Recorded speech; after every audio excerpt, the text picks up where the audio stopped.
Hello friends, कैसे हैं आप सब लोग। अब हम स्टार्ट करने जा रहे हैं अपनी क्लास नंबर 5 और क्लास नंबर 4 में हम लोग ऑलरेडी चैप्टर का स्टार्टिंग कर चुके थे क्लास नंबर 4 में, जिसमें हमने एग्रीकल्चर से रिलेटेड उसके फ़ीचर्स और उसके प्रॉब्लम के बारे में डिस्कस किया था। क्लास नंबर 4 में जाकर देख सकते हैं, ठीक है। तो उसमें हमने एग्रीकल्चर से रिलेटेड जो एग्रीकल्चर की पिक्चर थी, जो एग्रीकल्चर का स्टेटस था, क्या कंडीशन थी, वो हमने पढ़ा था और क्या क्या उसके साथ जो प्रॉब्लम उसके साथ जुड़ी हुई थी उसके बारे में हमने पढ़ा था। तो अब हम इस क्लास नंबर 5 में हम स्टार्ट करने जा रहे हैं एग्रीगेन रिफॉर्म्स, मतलब जो भी एग्रीकल्चर की कंडीशंस थी, जो कंडीशंस सही नहीं थी, जो एग्रीकल्चर कंडीशन के साथ साथ जो गलत हो रहा था या जो उसके साथ उसका एक्सप्लोटेशन हुआ था एग्रीकल्चर के केस में फार्मर के साथ, या जो एग्रीकल्चर के सेक्टर में जो एक्सप्लोटेशन हो रहा था या जो उसमें डेवलपमेंट नहीं हो रहा था, उसको रिफॉर्म करने के लिए कौन कौन से स्टेप्स लिए गए, इस वाली क्लास में हम वो डिस्कस करेंगे। तो बेसिकली क्लास नंबर 5 जो है वो है रिफॉर्म्स इन इंडियन एग्रीकल्चर। तो एग्रीकल्चर्स को रिफॉर्म करने के लिए कौन कौन से स्टेप्स उठाए गए वो हमने क्लास नंबर 5 में डिस्कस करने हैं। तो चलिए, चैप्टर नंबर 3 आपका features, problem and policies of agriculture and topic name is agrarian reforms. तो एग्रीकल्चर्स में क्या क्या रिफॉर्म्स लिए गए, तो हम स्टार्ट करते हैं। इसको 3 पार्ट में डिवाइड किया गया है कि रिफॉर्म्स जो लिए गए थे वो उनको 3 कैटेगरी में डिवाइड कर दिया। रिफॉर्म्स जो भी लिए गए उनको 3 कैटेगरी में डिवाइड कर दिया गया। पहला है टेक्निकल रिफॉर्म्स, दूसरा है इंस्टीट्यूशनल रिफॉर्म और तीसरा है general reforms.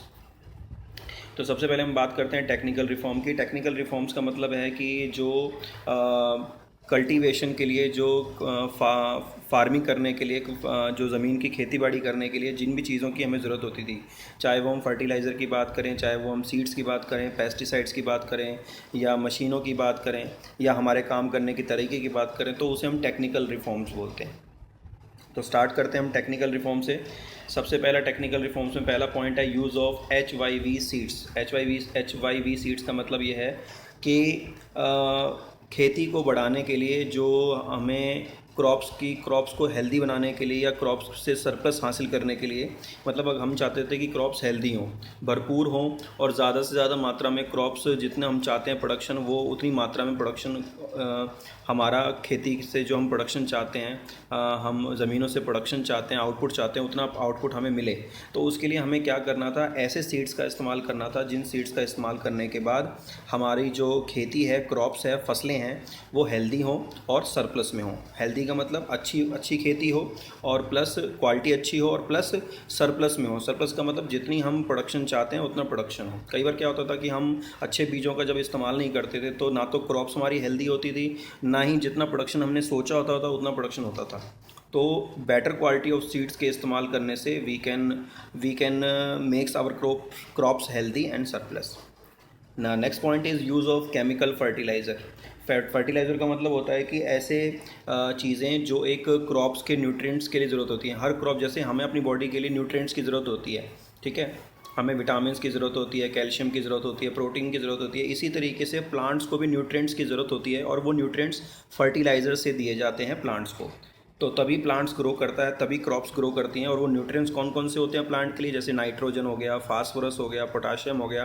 These are some of the nutrients which required by a crops and which can be fulfilled, the need can be fulfilled by the using of fertilizer। हम fertiliser का use करके, chemical fertiliser का use करके plant के nutrients की ज़रूरत को पूरा कर सकते हैं, जिससे क्रॉप्स बनी रहती हैं, हेल्दी रहती हैं और ज़्यादा उपजाऊ रहती हैं, ज़्यादा सरप्लस मात्रा में उगती हैं, ठीक है। Now the next point is use of insecticide and pesticides. बहुत सारे ऐसे कीटाणु होते हैं, लिविंग ऑर्गेनिज्म होते हैं, जो खेती को नष्ट कर देते हैं, जो क्रॉप्स, फसलों को ख़राब कर देते हैं, जैसे earns, bees, wasps, cockroach, flies, rodents. जितने भी मैंने ये शब्दों के नाम लिए हैं दोबारा से ले देता हूँ। अर्न्स, bees, wasps, cockroach, flies, rodents, these are the some of the pest. इनको हम पेस्ट कहते हैं, कीटाणु बोलते हैं, जो फसलों को नष्ट कर देते हैं। तो इनके लिए हम इंसेक्टिसाइड और पेस्टिसाइड्स का इस्तेमाल करते हैं। बेसिकली जो इंसेक्टिसाइड्स हैं ये तो इस्तेमाल किए जाते हैं पर्टिकुलर टाइप्स के इंसेक्ट्स के लिए, जैसे आपके फ्लीज़ हो गए। लेकिन जो पेस्टिसाइड्स हैं ये सब के लिए इस्तेमाल होते हैं। जो हर तरह का कीटाणु होता है जो फसलों को नष्ट करता है, जो लिविंग ऑर्गेनिज्म होते हैं, जो कीटाणु होते हैं, जो फसलों को नष्ट करते हैं, ये सब के लिए इस्तेमाल होता है। तो insecticide is a part of pesticide. Pesticide सभी के लिए इस्तेमाल होता है, लेकिन इंसेक्टिसाइड जो केमिकल है फसलों को बचाने के लिए, वो पर्टिकुलर टाइप के कीटाणुओं के लिए, पर्टिकुलर टाइप के लिए जो जीव होते हैं, जो कीटाणु होते हैं, जो इंसेक्ट्स होते हैं, जो फसलों को ख़राब करते हैं, उनके लिए इस्तेमाल होता है। ठीक है। Now the next point is mechanised means of cultivation. पहले के टाइम में आपने देखा होगा कि जो कल्टीवेशन का काम किया जाता था, जो खेती का काम किया जाता था, वो हाथों से किया जाता था, बैलों के द्वारा किया जाता था, या ट्रेडिशनल वे होता था उससे किया जाता था। ठीक है। तो उससे क्या होता था, टाइम भी बहुत ज़्यादा लगता था, और कई बार जितनी फर्टिलिटी हम सोचते थे ज़मीनों से, उतनी फर्टिलिटी ज़मीन से नहीं मिल पाती थी। ठीक है। कई बार पानी ज़्यादा खेतों में लग जाता था, या कई बार पानी कम लग जाता था। अल्टीमेटली एक लेवल नहीं बन पाता था कल्टीवेशन का। तो मशीनों का इस्तेमाल करने पर जोर डाला गया कि हम मशीनों से कल्टीवेशन करेंगे, जिससे समय की भी बचत होगी, और प्रॉपर तरीके से ट्रैक्टर का इस्तेमाल करके, या जो भी हमारे हॉरिकल्चर्स मशीन्स होती हैं, जो इनसे हम खेती भी करते हैं, और खेतों की जुताई करते हैं, प्लोइंग का काम करते हैं, और उनका कटिंग का काम भी करते हैं। तो ऐसी मशीनों का इस्तेमाल करने पर टेक्निकली रिफॉर्म्स लाया गया। ठीक है। उसके बाद नेक्स्ट है साइंटिफिक फार्म मैनेजमेंट प्रैक्टिस। जो हम फार्मिंग करते हैं, जो हम क्रॉपिंग करते हैं, या जो खेती जोतने का काम करते हैं, या ज़मीनों को खोदने का, या उसमें फर्टिलिटी का काम करते हैं, उस पर मैनेजमेंट लगाई गई। साइंटिफिकली मैनेजमेंट का इस्तेमाल किया गया कि हम दिमाग लगाएंगे कि किस तरीके से हम फर्टिलिटी को और ज़्यादा बढ़ा सकते हैं, क्रॉप्स को हेल्दी बना सकते हैं। तो उसके लिए कई तरीके के स्टेप्स ध्यान में रखे गए, जैसे सिलेक्शन ऑफ क्रॉप। देखिए, जो क्रॉप्स होती हैं ना, जो फसल होती हैं, वो ज़मीनों के हिसाब से तय की जाती हैं। जो ज़मीन होती है, जो मिट्टी होती है, जहाँ की जैसी मिट्टी होगी, ठीक है, अगर मान लो एक मिट्टी है जहाँ पर गन्ने की खेती अच्छी हो सकती है, तो वहाँ पर चावल की खेती आप करने लगेंगे तो आप वो चीज़ नहीं ले पाएंगे जो जैसा वो ज़मीन आपको देना चाहती है। तो जो क्रॉप्स का सिलेक्शन है, वो ज़मीन को देखकर तय किया गया कि कौन सी मिट्टी, कौन सी ज़मीन, कौन सा पानी, कौन से क्रॉप्स को अच्छा लेवल दे पाएगा। तो सिलेक्शन ऑफ क्रॉप्स के ऊपर ध्यान दिया गया। प्रिपरेशन ऑफ सॉइल, किस तरीके से मिट्टी को हम अच्छा फर्टिलिटी बना सकते हैं, मिट्टी को किस तरीके से हम तैयार कर सकते हैं खेती के लिए, क्योंकि बीज बोने से पहले, खेती करने से पहले मिट्टी को तैयार किया जाता है, मिट्टी को जोता जाता है, उसमें फर्टिलाइज़र डाले जाते हैं, तब जाके उसमें बीज डाले जाते हैं, फिर उसकी खेती की जाती है। तो सॉइल को तैयार करने पर ध्यान दिया गया। उसके बाद नेक्स्ट है आपका सिलेक्शन ऑफ सीड्स, कि हम कौन से बीजों का इस्तेमाल करेंगे, कौन सी क्वालिटी के बीज का इस्तेमाल करेंगे। Now next one is rotation of crops. हम क्या करेंगे, साल में अगर 2 बार हमें खेतों में खेती करनी है, तो कौन से समय पर कौन सी खेती करेंगे, पहले 6 महीने कौन सी होगी, नेक्स्ट 6 मंथ कौन सी खेती होगी, किस तरीके से हम साल 2 साल में किस तरीके से रोटेशन करेंगे। क्या, जैसे मान लीजिए हमने सोचा कि पहले हम अपने खेत में वीट की खेती करेंगे, फिर राइस की खेती करेंगे, फिर शुगर केन की, फिर जूट की। इस तरीके से आपने फार्मिंग की नॉलेज लेके, जो भी एग्रीकल्चर की नॉलेज लेके आपने डिसाइड किया कि किस तरीके से हम क्रॉप रोटेशन करके अपनी ज़मीन की भी फर्टिलिटी बनाए रख सकते हैं, और जितना हम क्रॉप्स का प्रोडक्शन चाहते हैं उतना क्रॉप्स का प्रोडक्शन भी ले सकते हैं with the help of rotation of crop. So these are some of the technical reforms which were taken by the farmers according to the government instructions। ठीक है। तो ये वो टेक्निकल रिफॉर्म्स थे जो एग्रीकल्चर्स के इम्प्रूवमेंट के लिए लिए गए थे। अगला है आपका इंस्टीट्यूशनल रिफॉर्म्स। इंस्टीट्यूशनल रिफॉर्म्स का मतलब ये होता है कि जो फार्मिंग से जुड़े हुए जो लोग थे या ज़मीनें थी, ठीक है, उन्होंने उनके ऊपर ज़्यादा फोकस किया गया। ज़मीनों के टुकड़े थे, या जो लोग उस खेती बाड़ी से जुड़े हुए थे, उन लोगों से जुड़े हुए जितने भी फैक्टर्स थे, उन सबको ध्यान में रखा गया, जिसको हम इंस्टीट्यूशनल रिफॉर्म बोलते हैं। जैसे फॉर एग्ज़ाम्पल ज़मींदार और टिलर्स, जो ये ज़मीनों से जुड़े हुए थे, इंटरमीडिएट्स को हटाया गया। ज़मींदार जो थे, पहले बेसिकली क्या था कि जो खेती बाड़ी थी, एग्रीकल्चर था, वो 3 फोल्डेड था। मतलब पहले गवर्नमेंट आती है, फिर ज़मींदार आते हैं, फिर किसान आते हैं। अब ज़मींदारों को बीच में से हटा दिया गया, सीधा ज़मीन के जो खेती बाड़ी जो काम करने वाले लोग थे उनको मालिक बना दिया गया, और गवर्नमेंट उनसे क्या करती थी, रेंट चार्ज करती थी। ठीक है। तो बीच में से ज़मींदारी सिस्टम हटा दिया गया। वही ज़मींदारी सिस्टम ही ऐसा सिस्टम होता था जिसकी वजह से जो टिलर्स थे उनको बहुत ज़्यादा, जो खेती बाड़ी से उनको ज़्यादा सरप्लस नहीं मिल पाता था। ठीक है। वो सब्सिस्टेंस फार्मिंग पर ही डिपेंड रह पाते थे। तो बीच में से ज़मींदारी सिस्टम को हटा दिया गया। एबोलिशन ऑफ इंटरमीडिएट्स का मतलब होता है स्टॉपिंग ऑफ ज़मींदारी सिस्टम। उसके बाद है रेगुलेशन ऑफ रेंट, जो ज़मीनों के मालिक बना दिए गए ज़मींदारी सिस्टम को हटा के उसके बाद जो जितना भी फसलें उगाई जाती थी, फसलों से जितना भी आपका प्रोडक्शन निकल के आता था उसका 1/3 जो जितनी भी वैल्यू बनती थी क्रॉप्स की टोटल वैल्यू, उसका 1/3 वैल्यू गवर्नमेंट को दी जाती थी। तो रेंट बिल्कुल फिक्स कर दिया गया 1/3, ठीक है, वैल्यू ऑफ क्रॉप के हिसाब से। ये नहीं कि भाई कोई पर्टिकुलर अमाउंट फिक्स कर दिया गया, नहीं, जितनी भी क्रॉप्स उसमें प्रोडक्शन होगा क्रॉप्स का, उसका जितनी भी वैल्यू निकाली जाएगी उसका 1/3 वैल्यू गवर्नमेंट को पे किया जाएगा। कंसोलिडेशन ऑफ होल्डिंग का मतलब ये होता है कि जितनी भी ज़मीनें टुकड़ों में बटी हुई थी किसानों की, उन किसानों की ज़मीनों को टुकड़ों से हटाकर उनको कंसोलिडेटेड किया गया। जहाँ जहाँ ज़मीनें टुकड़ों में बटी हुई थी उनको आपस में जोड़ा गया प्रोडक्शन को बढ़ाने के लिए, ताकि प्रोडक्टिविटी ज़्यादा हो, प्रोडक्शन ज़्यादा हो, तो ज़मीनों को मर्जिंग करने का काम किया गया, जिसको हम बोलते हैं कंसोलिडेशन ऑफ होल्डिंग। उसके बाद है सीलिंग ऑफ लैंड होल्डिंग। इसका मतलब क्या, इसका मतलब बेसिकली क्या है, इसको आप कंसोलिडेटिंग और सीलिंग का मतलब एक मत लेना, ध्यान से सुनना। कंसोलिडेटिंग का मतलब तो होता है कि ज़मीनों को आपस में जोड़ा गया।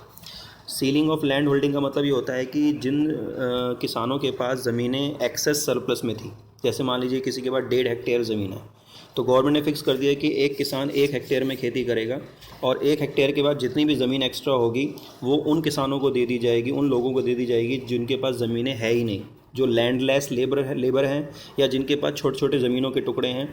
तो एक्स्ट्रा ज़मीन जिनके पास है उनसे ज़मीन निकाल के जिनके पास ज़मीनें कम हैं उनके साथ जोड़ दिया जाएगा, और जिनके पास ज़मीनें नहीं हैं या तो ज़मीनें नहीं हैं उनको ज़मीन दे दी जाएगी एक्स्ट्रा जो भी होगी, और जिनके पास या तो ज़मीनों के टुकड़े हैं वो जिन फार्मर्स के पास एक्सेस लैंड है वहाँ से कट करके जिनके पास टुकड़ों में लैंड है उनके साथ जोड़ दिया जाएगा, और प्लस जिनके पास ज़मीनें नहीं हैं उनको दे दी जाएंगी। That is called ceiling of land holding. Now the next point is cooperative farming. Cooperative farming का मतलब ये था कि गवर्नमेंट ने अनाउंस किया कि अगर कुछ किसान आपस में मिलकर अपनी आउटपुट को टोटल मिला के मार्केट में बेचना चाहते हैं, ठीक है, पहले के टाइम में क्या था, हर किसान को अपना अपना सामान खुद बेचना पड़ता था, अपनी क्रॉप्स खुद, फसलों को खुद बेचना पड़ता था। लेकिन अब ऐसा नहीं है कि गवर्नमेंट ने ये बोल दिया कि अगर कुछ एक पर्टिकुलर एरिया के किसान आपस में मिलकर कोऑपरेटिव फार्मिंग करना चाहते हैं, मिलकर एक साथ खेती करना चाहते हैं तो वो कर सकते हैं, खेती भी करना चाहें वो भी कर सकते हैं, और मार्केट में अगर सामान को एक साथ बेचना चाहें तो कोऑपरेटिव सोसाइटीज़ क्रिएट करके वो अपना सामान भी बेच सकते हैं। तो ये इंस्टीट्यूशनल रिफॉर्म्स लिए गए थे एग्रीकल्चर में रिफॉर्म्स लाने के लिए। नाउ द नेक्स्ट इज़ जो ग्रीन में दिए हुए हैं वो हैं आपके जनरल रिफॉर्म्स। जनरल रिफॉर्म्स का मतलब होता है कि जो जनरली रिफॉर्म्स लिए गए इन सब इंस्टीट्यूशनल और टेक्निकल के अलावा वो जनरल रिफॉर्म्स में डाल दिए गए हैं। जैसे फार्मर्स को पैसों की ज़रूरत पड़ती थी, बेसिकली जनरल रिफॉर्म्स में क्या है, जो फार्मिंग करने के बाद जब आउटपुट निकल के आता था तो उस आउटपुट के आने के बाद जो उसकी मार्केट है और जो उसका प्राइस है, इसको ध्यान में रखकर जो पॉइंट्स, जो फैक्टर्स ध्यान में रखे गए वो जनरल रिफॉर्म्स में डाले गए। बेसिकली जनरल रिफॉर्म्स में एक तो जो पर्टिकुलर मार्केट का तय करना था कि कहाँ पर किसान अपनी फसलों को बेचेगा, क्योंकि पहले ऑर्गेनाइज मार्केट होती नहीं थी, जहाँ कोई मार्केट थोड़ी बहुत दिखी किसान वहीं पहुँच जाता था, बेचने की कोशिश करता था और वहाँ पर कम दाम में जैसे कैसे करके क्रॉप्स को बेच आता था। तो मार्केट के ऊपर ध्यान दिया गया जनरल रिफॉर्म्स में और प्राइस के ऊपर ध्यान दिया गया, ठीक है। तो चलिए जो भी ओवरऑल इसमें पॉइंट्स दिए गए जनरल रिफॉर्म्स में जैसा हमें बताया गया है, तो सबसे पहले हम बात करते हैं फर्स्ट पॉइंट की जनरल रिफॉर्म्स में, एक्सपेंशन ऑफ इरिगेशन फैसिलिटीज़। जितना भी जो भी इरिगेशंस को बेसिकली इरिगेशन का मतलब होता है कि जो खेती करने के लिए, सिंचाई के लिए पानी की ज़रूरत होती है उसे हम इरिगेशंस बोलते हैं। तो इरिगेशन की फैसिलिटीज़ में एक्सपेंशन लाया गया। कैसे लाया गया? डैम्स की व्यवस्था की गई, बड़े बड़े डैम्स बनाए गए ताकि उन पानियों को, जो नदियों से पानी आता है उन पानी को इकट्ठा करके जब भी बारिश, पहला पर्पज़ तो यही होता था कि जो रेनफॉल होगी उसी रेन से हम अपना खेती बाड़ी से काम चलाएंगे।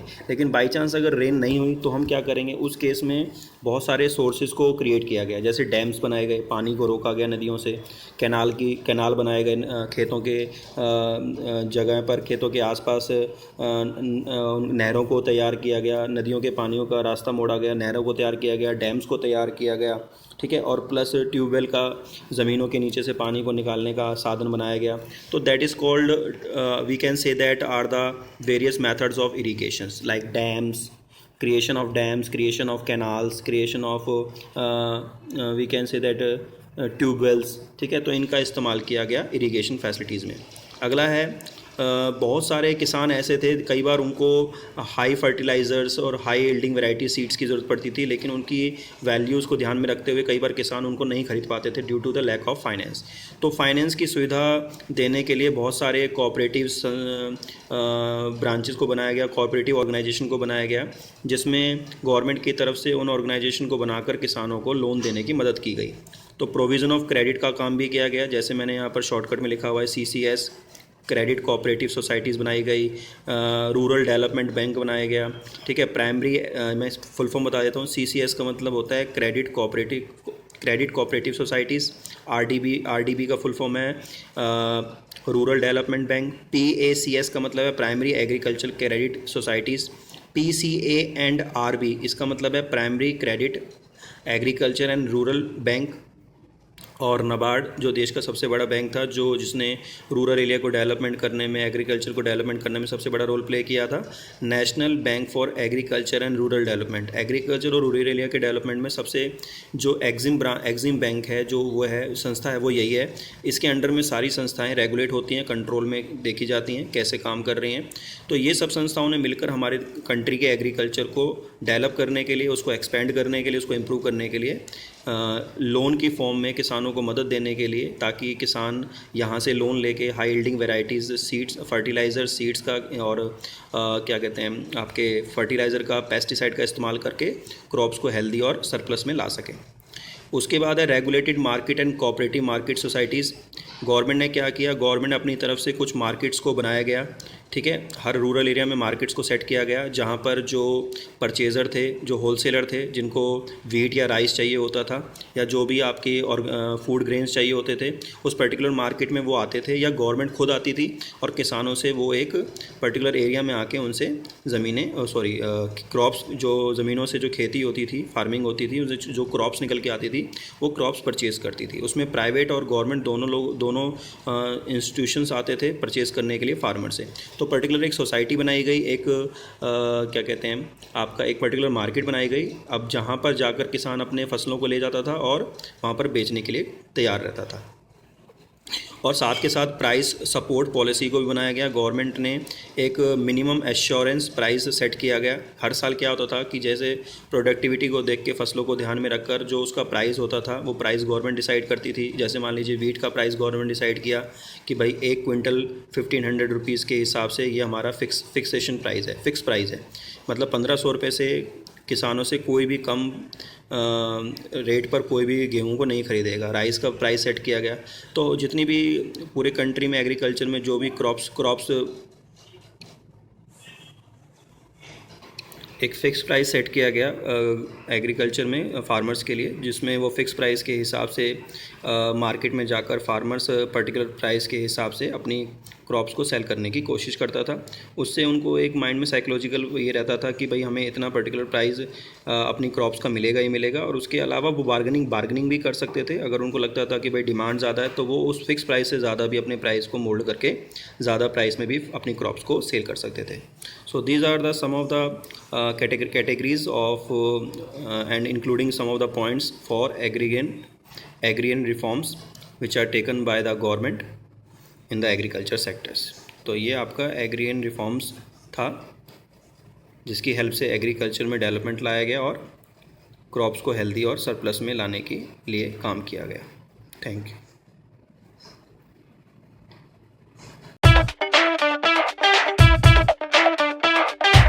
Subscribe now and press the bell icon. Never miss an update.